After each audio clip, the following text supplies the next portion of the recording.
folks, welcome to Talking to the Mike Show. Today we'll be discussing a new game called Sneaky Cards. Sneaky Cards! They're sneaky! It is a play it forward game, much like if you've heard of pay it forward, where you do good things for other people. This is play it forward, which has the same basic themes, except it's a card game. Sneaky Cards is a game right game with 54 playable cards. The way that the game is played is very unique. Let me explain. It says your mission, should you choose to accept it, to become a secret agent of joy, spreading art and intrigue to an unsuspecting public. That's right. You're not playing with your family. You're not playing with your friends. You're playing with strangers, people you don't know. You could also play this game with coworkers. You can play it with a school. A lot of different ways that you can play this game. This game is for players ages 12 and up. With this deck, you can split them up between your family members, and whoever gets rid of all the cards first, they win. Or you can play by yourself, and once you get rid of all your cards, you win. There are 6 different types of cards in this game, and they're all color-coded with different variants on how do you play the game. First, we got blue, which blue cards are engaging cards. So what you do with these is you engage people randomly, you do something really odd. This one, for example, is making a speech in an elevator with more than 3 people that I don't know. So there has to be at least 5 people in that elevator, 4 people I don't know. That's how I get rid of that. Whoever's the last person to stay in the elevator, I give it to that person. Then you've got your purple cards. These are growing cards. Now with the purple cards, you're doing something new that you've never done before and just trying it out, and then you give it the card to someone else. This one, for example, is you're learning to say the following phrase in a foreign language that I do not already know. So I already know Spanish, I already know English, I can't use those, I have to learn this phrase in a different language and then find someone who speaks that language and give them the card. A lot of fun. Then we go into the red cards. Red cards are connect cards. This one for connecting is I find someone who's dressed up as a superhero. They've got a superhero costume on or a shirt on or something like that, and I give them the card. Then we have your pink cards. The pink cards are creating. You show off your artistic ability with these cards. This one, for example, is you cook up a new recipe, a recipe you've never cooked before. You make it, you explain the recipe, you let someone partake of that food, and then after they've enjoyed it, you give them the card, and they have to do the same thing. Green cards are probably my favorite cards in this entire game because they're about caring, and I love paying it forward, so of course these are the cards that I really enjoy playing with. This one, for example, is to leave a generous tip.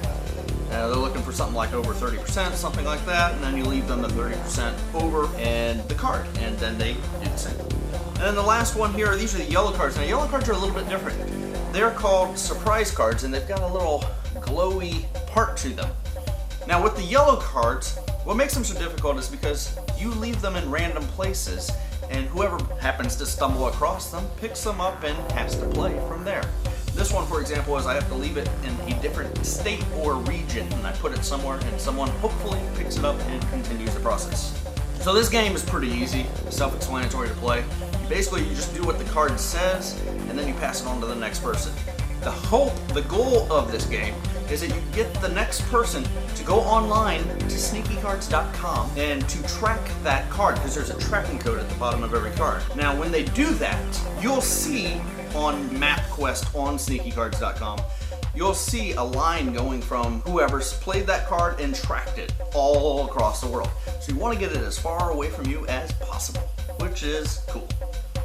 Now, that brings me up to my pros and my cons to this game.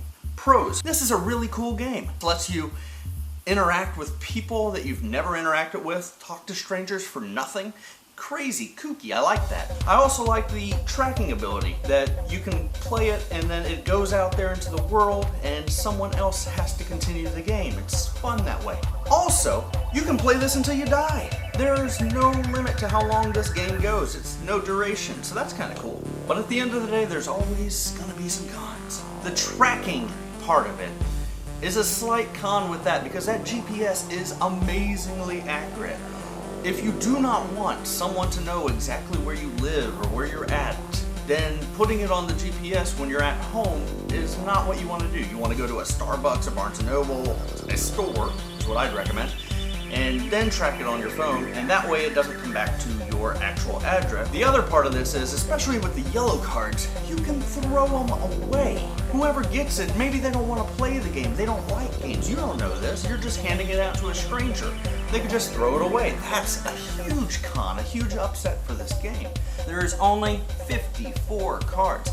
Every time you go and purchase a new edition, they're the same cards. There's no difference in any of it. So it gets kind of boring because you know what's going to happen. The good idea would have been if there were 3 different decks of 54. Some of them had similar cards in them, but there were differences too. That way there'd be a lot more engagement, a lot more fun, and people would be out there just passing around random cards. Sneaky Cards is a good game to play. It's a good game to pick up. You can pick it up at Barnes & Noble's, at sneakycards.com, online. But at the very end of the day, when it comes down to it, it's going to get a score, and this is going to be the score. They're great! After all the tallies have been marked through, it is... This game's a comfy cruise. It's not great, it's not bad, it's cool. But I still recommend that you go out and get it. Go get it. It's fun. Play with me. Play with me. Thanks for watching, guys.